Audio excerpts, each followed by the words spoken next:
mas o evangelho tem sido publicizado. Por isso eu pensei nesse tema para hoje à noite, uma igreja relevante. O que é uma igreja relevante? Aliás, o que é a palavra relevante? Relevante é aquilo que tem um relevo, relevante é aquilo que tem uma importância, relevante é aquilo que alça, é aquilo que está para além, é alguma coisa que não fica estagnada, é alguma coisa que não fica na paragem, é alguma coisa que literalmente dá um passo, releva, não de relevar um erro, mas releva no sentido de se destacar. Quando nós pensamos numa igreja relevante, nós estamos pensando nessa igreja que tem um significado para a vida, tem um significado para as pessoas, tem um significado para a sociedade. Hoje pela manhã nós vimos aqui na nossa assembleia o que Deus tem feito no nosso meio, como Deus tem tratado o nosso coração, como Deus tem trazido projetos alvissareiros, maravilhosos e abençoadores para a vida da igreja. A nossa carreta missionária já está no prelo, está quase pronta, já daqui a pouco nós iremos customizá-la, teremos nessa carreta consultórios médicos, consultórios dentários, consultórios psicológicos, espaço para orientação jurídica, nutricional e etc. Deus tem feito muita coisa boa no meio da igreja, mas será que é só isso que Deus quer de nós? Será que ser uma igreja relevante é vir aqui aos cultos no domingo, ouvir uma boa palavra, ouvir bons louvores ou cantar bons louvores, e aí de segunda a sábado nós ficamos nesse espaço temporal, nesse interstício, mais ou menos anestesiados? Chega no domingo, nós tomamos uma bateria de energia, uma bateria de ânimo, de palavra de Deus, e aí na segunda-feira volta tudo ao normal, os desafios normais, e aí eu só volto no próximo domingo. Será que é isso que Deus quer com a igreja relevante? Será que é só um caminhão que Deus quer dar para uma igreja relevante? Será que é isso que Deus quer de nós? Bom, quando nós olhamos aqui para o texto bíblico, parece que não. Quando nós olhamos para o texto bíblico, parece que o que Deus quer de uma igreja relevante é uma igreja atuante, é uma igreja operante, é uma igreja que abençoa para além, muito além das suas quatro paredes. É uma igreja que consegue afetar, é uma igreja que consegue encharcar de graça aqueles que estão ao seu redor. Então, entrando aqui no capítulo 5 do Evangelho de Mateus, antes disso, no capítulo 4, é importante que os irmãos só recobrem aí a atenção. No capítulo 4, Jesus inicia tendo um tempo onde ele é levado pelo Espírito ao deserto. Ali ele inicia praticamente o seu ministério, juntamente com as atividades que ele vai ter daqui para frente. Ele tem um tempo de jejum e oração, depois Satanás tenta ele, os irmãos conhecem muito bem essa história. Ele vence o inimigo, volta para Galileia, da Galileia novamente ele vai levando a mensagem do Evangelho, tem os seus discípulos, quando ele chama os discípulos, os 4 primeiros discípulos, Pedro, Tiago, João e André, ou Pedro e André, Tiago e João, são os 2 pares de irmãos, eles chamam os seus discípulos, o Evangelho começa a ser pregado, ele, na seguida, chegando ao final do capítulo 4, ele começa a curar enfermos, coxos, lunáticos e também expulsar demônios. É muito interessante que ele faz essa divisão muito clara, ele expulsa demônios, mas ele cura lunáticos, para mostrar que existe problemas ou doenças psicológicas, psiquiátricas, mas existe demonismo, existem espíritos malignos, e o Senhor inclusive o Senhor Jesus libertou pessoas que estavam cativas de espíritos malignos e também que tinham problemas psiquiátricos, sejam eles, no caso aqui, lunáticos, significa aqueles que têm problema de esquizofrenia ou coisa dessa natureza, mas não só isso, qualquer problema psiquiátrico nós podemos colocar aqui dentro desse bojo. Mas entrando no capítulo 5, o que Jesus vai começar a fazer agora, do capítulo 5 até o capítulo 7, que é o famoso Sermão da Montanha, ou Sermão do Monte, é mostrar o que é a plataforma do reino, o que é a plataforma da igreja, o que é uma igreja, o que é uma igreja de verdade. Nesses capítulos aqui que nós vamos, que vai começar a partir do capítulo 5, é essa amostragem. É como se Jesus dissesse o seguinte: ó, você quer ser igreja? Você quer ser cristão? Você quer ser crente mesmo? Você quer ter uma vida de intimidade com Deus? Então preste atenção no que eu vou começar a dizer para você. Só para que os irmãos entendam. Nesse momento aqui, Jesus ele vai subir para uma montanha.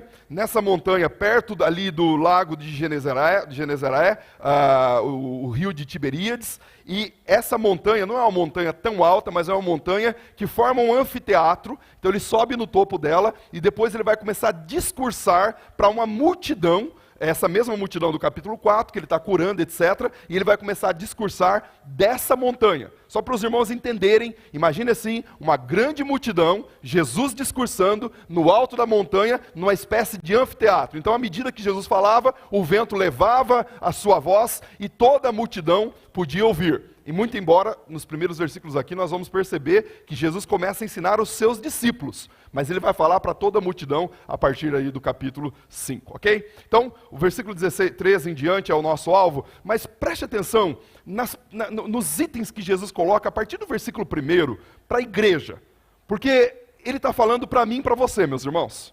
A palavra aqui é para mim e para você. O texto diz: vendo Jesus as multidões, subiu ao monte, e como se assentasse, aproximaram os seus discípulos, e ele passou a ensinar-lhes, dizendo. O que Jesus vai dizer agora para os seus discípulos é a plataforma que eu e você precisamos ter no nosso coração. Ele começa dizendo uma expressão no grego que é makarios. Makarios é muito feliz, para além de feliz. Alguém que está em êxtase emocional, espiritual, alguém que está em júbilo, alguém que está regozijando. Nós não conseguimos capturar quando a gente fala só bem-aventurado. A ideia aqui do grego é makarios, alguém muito, mas muito, muito feliz. É uma felicidade que transcende, uma felicidade que não é possível ser encapsulado numa palavra, ou encapsulada numa palavra. Então, makarios, bem-aventurados. Bem-aventurados são os humildes de espírito, pois deles é o reino dos céus. Deixa eu só fazer aqui, só a nível de conhecimento, para que vocês entendam e também possam pegar esse princípio quando estiver lendo a Bíblia. Mateus está escrevendo para os judeus. O terceiro mandamento fala que não é para levar o nome de Deus em vão. Como ele está escrevendo para um grupo de judeus, em respeito aos judeus, ele não usa reino de Deus. Ele usa reino dos céus. Então, quando você vai ler os outros evangelhos, é comum você ver o reino de Deus chegou. Mas Mateus, ele sempre vai usar, sempre que possível, ele vai excluir a palavra Deus, em respeito ao seu leitor, em respeito aos judeus. Então ele está dizendo aqui, bem-aventurado os humildes de espírito, pois deles é o reino dos céus. Primeira coisa que salta aqui aos nossos olhos. Muito felizes são aqueles que entendem que neles mesmos são nada. O humilde aqui, a ideia do humilde é essa ideia de alguém que se esvaziou plenamente, espiritualmente falando. É alguém que não é um jactante, não é alguém que quer se enaltecer na frente dos outros, que quer se exaltar na frente dos outros. Não, ele se humilhou. Feliz é aquele que consegue se humilhar, se despir, se desvestir totalmente, se rasgar totalmente e dizer, Senhor, eu sou teu. Feliz é esse. Se você quer ser um crente verdadeiro, é o momento de você rasgar o seu coração, abrir o seu coração, abrir a sua alma e dizer, Senhor, eu sou um falido. Eu sou alguém que sou pobre mesmo. O pobre aqui não é pobreza monetária, é pobre espiritualmente falando, no sentido de não ser aquilo que eu posso achar que sou. O apóstolo Paulo vai tratar disso em Romanos capítulo 12, quando ele diz o seguinte, olha, tome cuidado, versículo 3 em diante, tome cuidado para que você não ache que é para além daquilo que você é. Então, bem-aventurado é o humilde de espírito. Bem-aventurados os que choram, porque esses serão consolados. Mas não é um choro qualquer, não é uma lágrima de crocodilo, é um choro que tem a ver com a dedicação para o reino, é um choro que tem a ver com o aplacamento, ou a inconstância, ou o desejo de que a injustiça seja aplacada.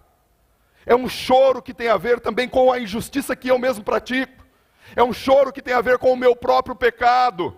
É um choro assim como Davi chorava quando pecava e se alquebrantava na presença do Senhor. E aí ele diz, felizes os que choram. Felizes são aqueles que reconhecem as suas dificuldades, os seus percalços, as suas interioridades. Felizes são esses, porque esses serão consolados. Aliás, Apocalipse 21, dos versículos 3 em diante, vai dizer que naquele dia, ou naquele lugar, todo choro será estancado. Todo choro, não haverá mais dor. Não haverá mais dor.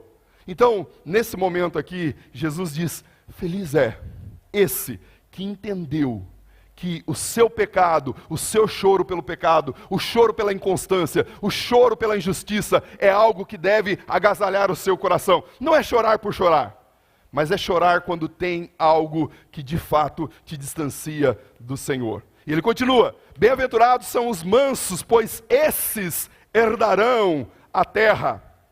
O manso aqui não é o pusilínime. A palavra pusilínime significa aquele que, por temperamento, é acovardado. É um covardão. A gente acha que uma pessoa covarde é mansa. Não. Moisés, capítulo 12, versículo 3 de Números, o texto bíblico vai dizer que ele foi o homem mais manso da face da terra. Ele era manso, mas ele sabia se portar quando precisava se portar, inclusive sendo austero. Mansidão significa saber administrar a força que existe dentro de mim. Isso é mansidão. Pusilínime é o camarada que é covarde. O que a Bíblia está dizendo é, seja um manso no espírito, porque deles, ou ele, herdará a terra. Perceba, Moisés estava na iminência de herdar a terra. E o que o texto bíblico está dizendo é que os mansos vão herdar essa terra, porque o manso aprendeu a não buscar apenas os seus próprios direitos. Preste atenção aqui se não é uma mudança de paradigma do reino normal, do reino da terra, para o reino espiritual. Porque o que as pessoas mais querem é, a partir da guerra, a partir do punho, ganhar as coisas. O que Jesus está dizendo aqui é antagônico, porque sabia-se que os poderosos que herdavam a terra eram os guerreiros. Aliás, os romanos davam amostra disso aqui. Mas o que Jesus está dizendo, não. Você quer herdar a terra? Seja manso. Seja manso. Aí ele continua, bem-aventurados são os que têm fome e sede de justiça. Eles serão fartos. Fome e sede de justiça, bem-aventurado aqueles que não se conformam com a injustiça diante de si. Nós sabemos que nós não podemos resolver o problema do mundo, mas nós não podemos nos conformar com a injustiça. De ver uma criança passando ou padecendo situações dificultosas, nós não podemos simplesmente passar de largo, não.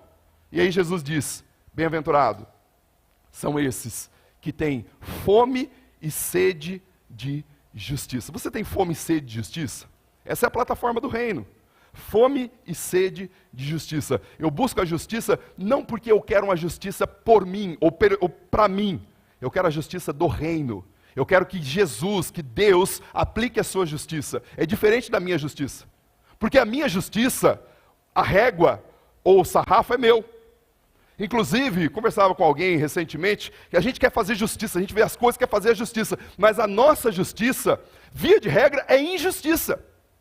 Porque a nossa justiça é acabar, exterminar, extirpar com o outro. Mas a justiça de Deus, essa é a verdadeira justiça, e é a justiça fiel. Aí ele continua dizendo, bem-aventurados são os misericordiosos, porque alcançarão misericórdia. Misericordioso é aquele que lança o seu coração na miséria do outro, na cardia do outro. Aliás, misericordioso é aquele que aprendeu com o Deus de toda graça. É aquele que aprendeu com o Senhor. O Senhor é o maior de todos os misericordiosos. E Ele lança a sua misericórdia a mim. Porque, naturalmente, eu merecia o inferno. Mas a misericórdia de Deus é Deus dando a mim o que eu não merecia, ou deixando de dar a mim o que eu merecia. Graça é Deus dando a mim o que eu não merecia. E aí, quando o Evangelho, o reino entra no seu coração, você passa a olhar as pessoas com misericórdia. O camarada fez, ela fez, você sempre pensa o melhor. Dá mais uma chance, ama um pouco mais, anda mais uma milha. Cuida dessa pessoa um pouquinho mais. Isso é misericórdia. Bem-aventurado os misericordiosos. Bem-aventurados puros de coração, pois eles verão a Deus. Puro de coração aqui não é santo não. Não é uma pessoa superior a todo mundo não.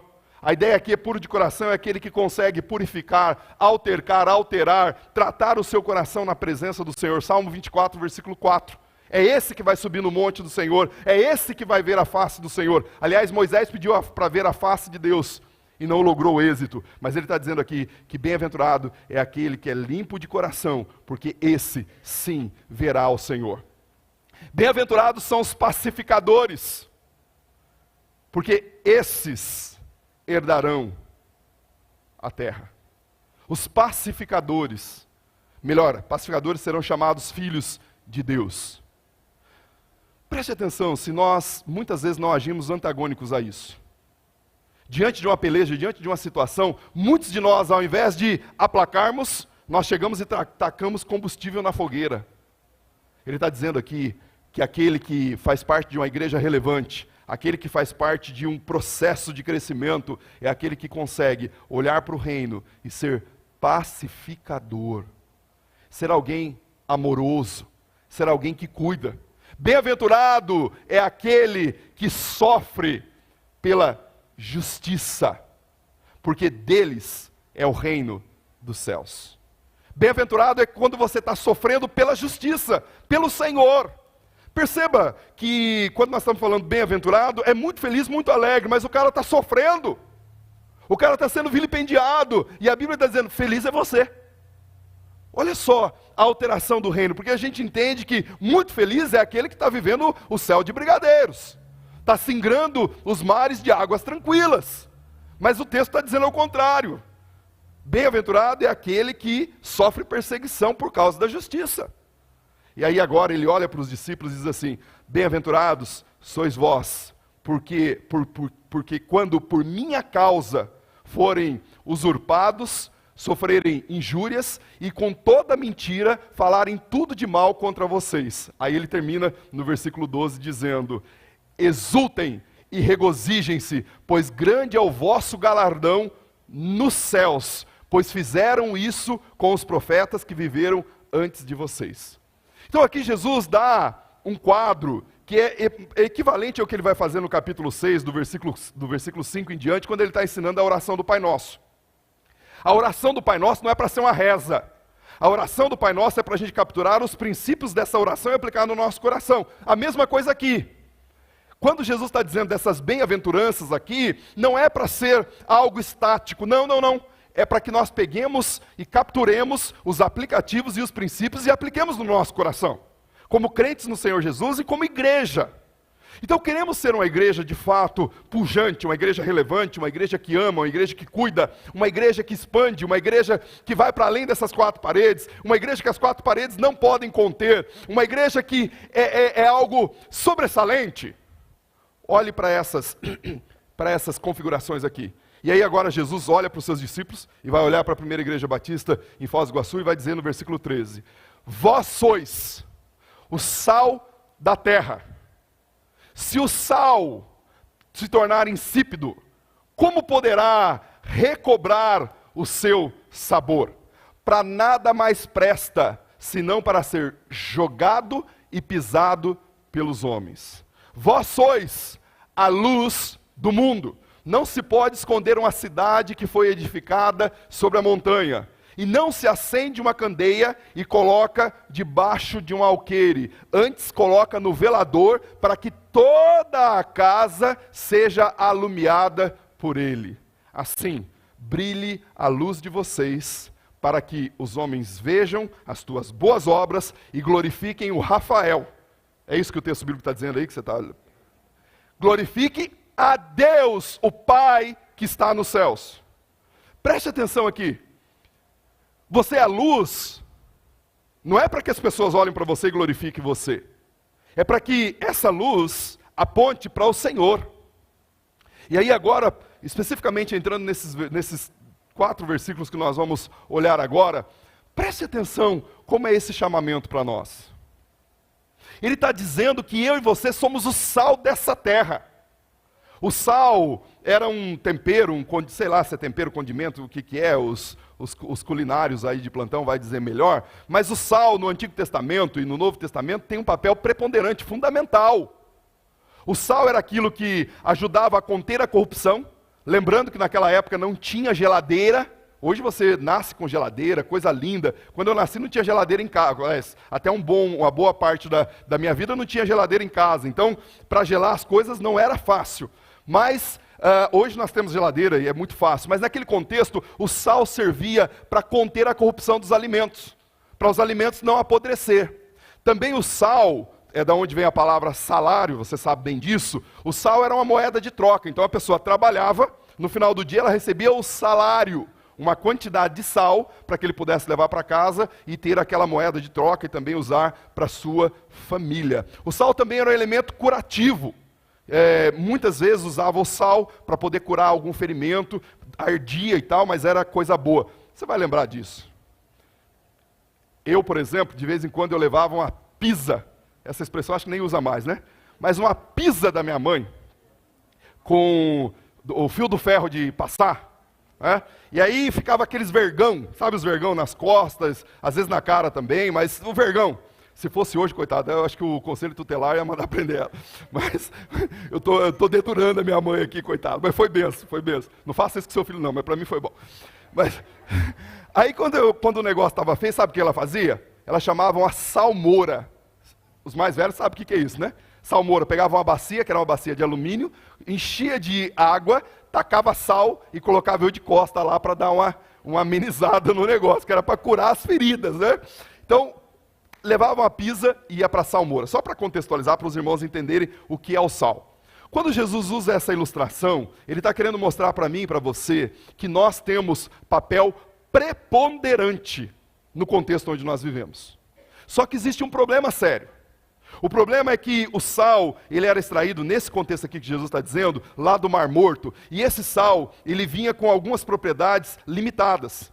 Em alguns momentos, esse sal ia perdendo as suas propriedades. Ou mesmo um trabalhador que trabalhava e recebia do senhor que o contratou, o senhor fazia o seguinte, colocava junto com o sal, alguns elementos, alguns outros minerais que não tinham valor nenhum, branquinho, da mesma cor do sal.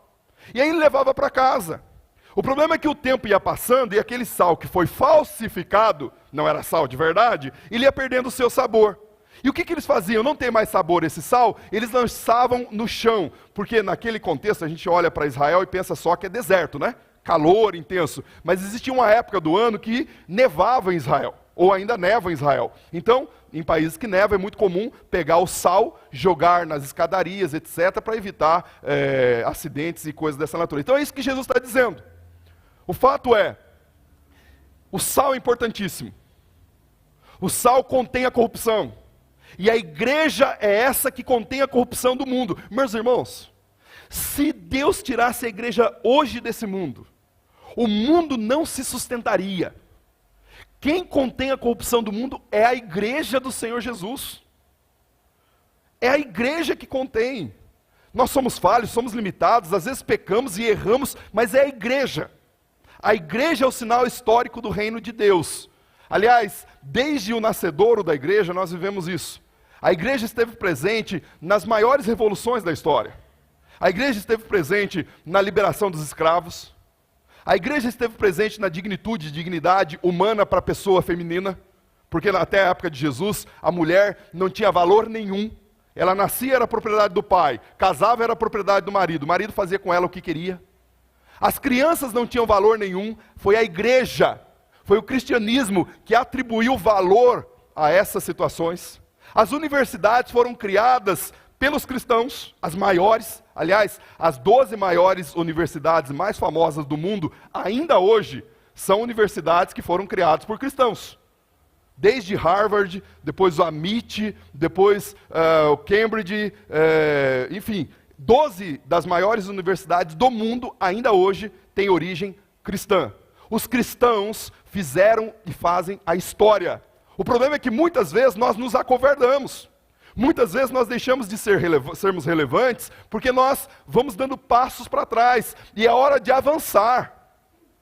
Mateus capítulo 18, versículo 20 vai dizer que, capítulo 16, versículo 18 em diante, vai dizer que as portas do inferno não prevalecerão contra a igreja. E aí a gente acha que tem que ficar do lado de dentro da igreja para que Satanás não entre para dentro da igreja. É o contrário. É a igreja que vai avançar de maneira célere e vai arrombar a porta do inferno, aqui de maneira ilustrativa, para resgatar aqueles que estão marchando de maneira célere para o inferno. Então preste atenção que uma igreja relevante é aquela que vai, não é a igreja que fica escondida. Não é a igreja agente 007. É a igreja que vai, é a igreja que avança, é a igreja que de fato é sal. É sal porque participa das revoluções da história. E revolução aqui não é sair para gritar lá fora não, irmãos. Pode ser também, mas não é isso. A revolução é a revolução de joelhos, é a revolução de coração, é a revolução de contribuição, é a revolução de santidade. A igreja que relevante é uma igreja santa, uma igreja que ora. A igreja relevante é a igreja que os cultos de quarta-feira são os melhores cultos, onde a oração tem papel preponderante. Queremos mudar a história? Mude a sua casa. A igreja relevante é aquela que cuida primeiro dos seus portões. Às vezes nós achamos assim, não, precisamos mudar o mundo. Ah, ok, legal. Você faz pelo menos, arruma a sua cama quando levanta. O jovem tem muito disso, né? Quer mudar o mundo. O camarada não tem a capacidade, a pachorra, de arrumar a sua própria cama e quer mudar o mundo. A gente quer mudar o mundo, quer ir lá para a África, mas e aqui? A gente ora feito um potro selvagem, lá e aqui. Irmãos, uma igreja relevante é uma igreja que aprendeu a ser sal, para participar das maiores revoluções, mas também para dar sabor. Uma igreja sonsa, uma igreja que não tem, é o que Jesus vai dizer lá em Apocalipse capítulo 3, do versículo 14 até o versículo 21. Estou a ponto de vomitar-te. Porque você não é nem quente nem frio, você é morna. E morna, uma coisa morna, é uma coisa nauseabunda. É uma coisa que causa náusea, nojo. É isso. Mas nós queremos ser uma igreja relevante. Uma igreja relevante é uma igreja que tem sal para salgar. É uma igreja que não perde o seu sabor. Não é uma igreja falsa. Porque às vezes nós temos cristãos falsos, o sal falsificado. Durante um tempo até parece, mas depois ele vai perdendo sabor, perdendo sabor, perdendo sabor, e não vale para mais nada. Está a ponto de ser vomitado da boca do Senhor. Precisamos. Se queremos ser uma igreja relevante, irmãos, nós seremos em nome de Jesus cada dia mais relevante. Nós estamos no momento da curva da história. E essa curva da história nós não podemos perder o vento que o Espírito está mostrando para nós. Nós precisamos entrar nesse vento. Precisamos de fato avançar. Hoje pela manhã nós vimos que não podemos mais olhar nada e ninguém com os olhos da carne. Pelo contrário, com os olhos espirituais. Porque o tempo urge. Jesus está voltando. E como igreja, ser relevante é uma igreja que alcança vidas para Jesus. Não é uma igreja que tem os melhores equipamentos de som, não é uma igreja que tem os melhores bancos, as melhores cadeiras, um melhor louvor. Não, não, não. Tudo isso é bom. Tudo isso é bom, queremos ampliar o nosso espaço, os nossos cultos, vamos fazer tudo para melhorar, mas meus irmãos, uma igreja relevante não se resume a isso. Uma igreja relevante vai, avança, para a glória do Senhor, discipula, cuida, ama e vai adiante. É uma igreja que salga, é uma igreja que contém a corrupção. Essa é uma igreja relevante. Mas isso tem a ver com a presença que não se vê. Não é possível enxergar, mas é possível sentir. As pessoas sentem a sua presença quando você chega?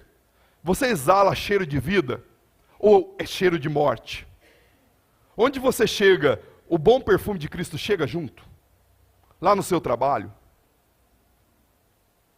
Ou quando você chega, eu já falei isso aqui, né? Tinha um irmão lá no cafezal, que ele dizia o seguinte, quando chegava uma visita, que ele não gostava lá no sítio deles, a mãe logo pegava umas 2, 3 vassouras e colocava atrás da porta, porque daí você tocava a visita rápido.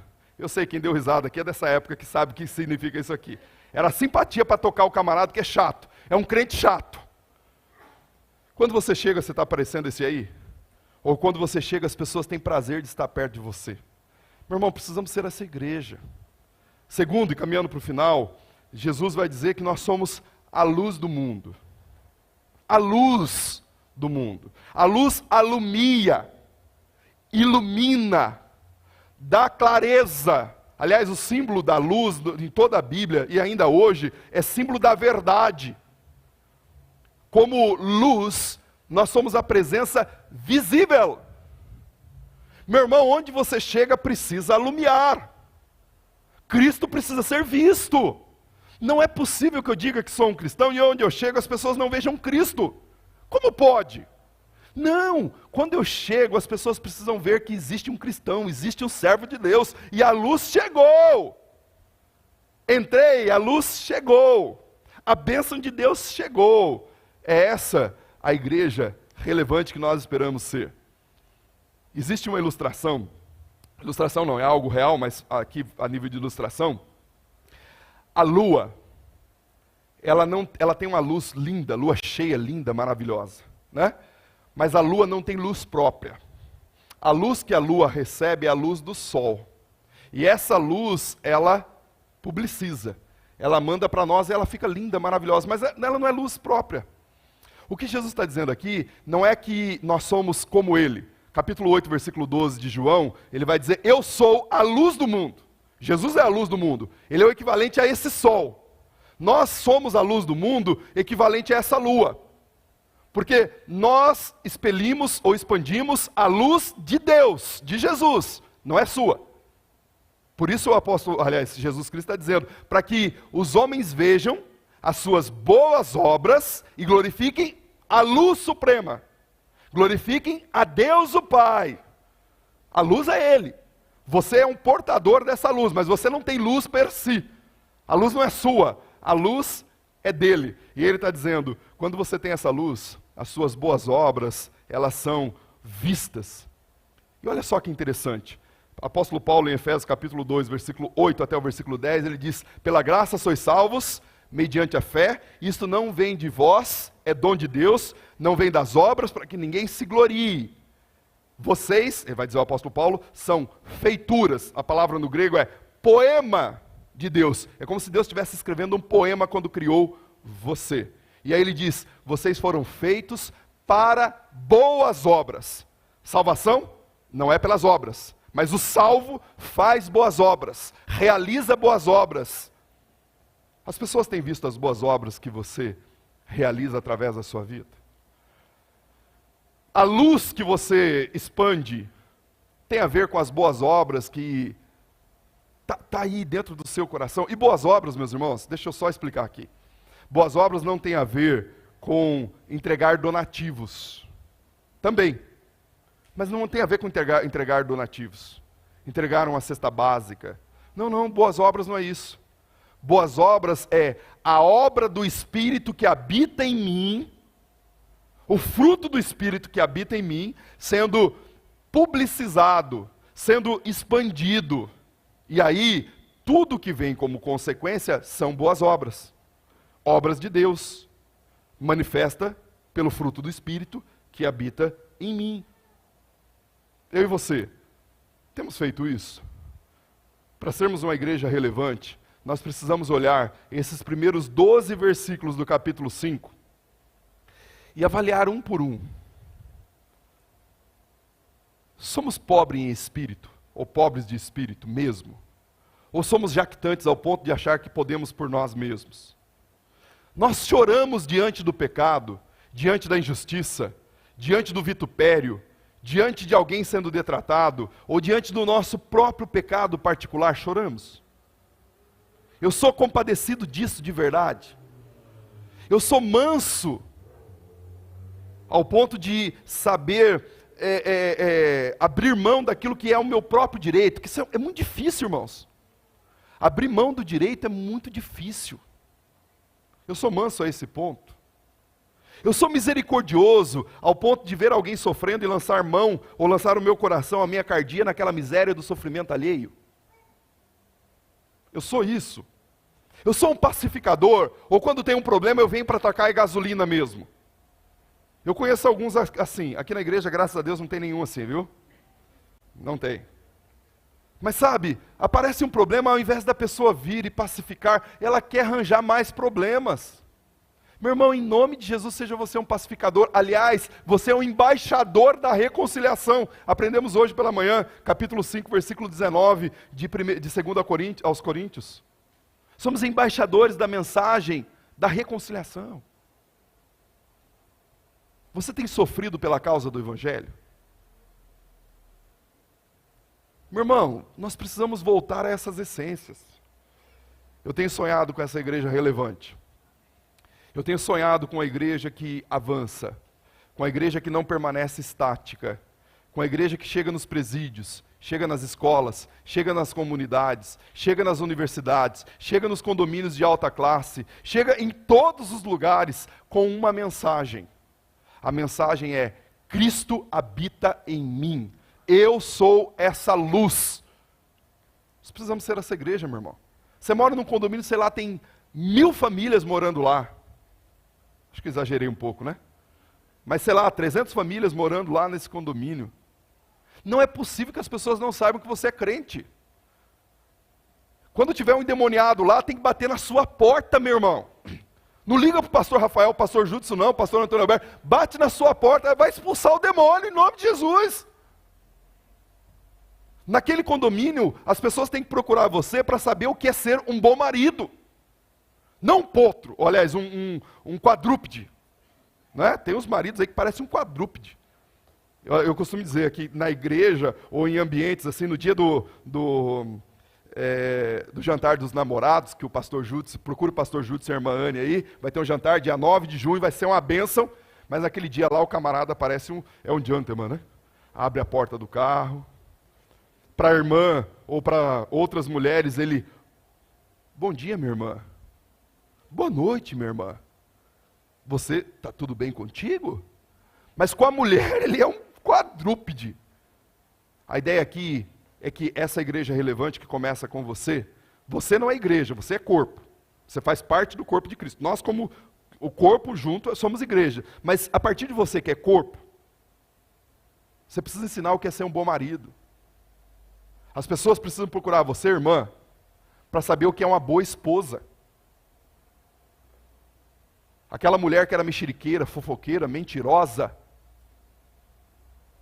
agora vem você à luz e fala: olha, eu não posso mais continuar desse jeito, porque aquela irmã ali transformada é uma bênção. Você, filho, precisa ser o melhor filho. Você, empresário, seja o melhor empresário, meu irmão. Se é igreja, não passa vexame no nome do Senhor. Aliás, tomar o nome de Deus em vão, não é escrever a palavra Deus, D-E-U-S, não. Tomar o nome de Deus em vão é dizer que é cristão e ser um salafrário, caloteiro, mentiroso. Você tomar o nome de Deus em vão. Como empresário, seja o melhor empresário que você pode ser. Como funcionário, não roube o seu patrão. Eu estava assistindo, não vou contar porque é jocoso, mas estava assistindo um videozinho que o camarada rouba o patrão dele no espaço do banheiro. Ele tem por dia 50 minutos que ele fica no banheiro. Está roubando o patrão, meu irmão. Aquele cara que falou lá no vídeo não era crente, não. E você não faz isso. Mas não roube o seu patrão. Uma igreja relevante começa assim. A gente pensa assim: não, pastor, mas uma igreja relevante é aquela que coloca outdoors aqui na cidade, as pessoas vão vendo, vai aparecer uma moção lá na Câmara dos Vereadores, o prefeito vai falar da igreja, etc. Meu irmão, isso não é uma igreja relevante. Isso é uma igreja famosa.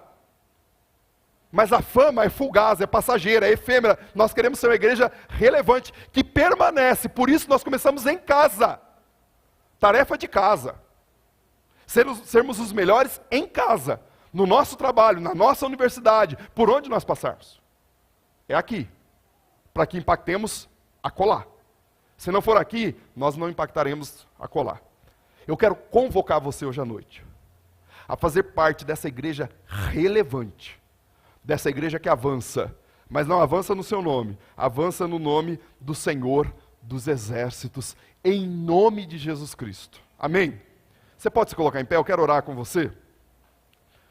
Eu não sei se nós vamos cantar ainda uma última canção, se vamos, aí vamos cantar antes, mas enquanto a nossa equipe chega aqui, eu gostaria de pedir para você, nós vamos cantar a música antes de orar, mas eu queria que você já agasalhasse no seu coração agora. Eu tenho sido um crente relevante.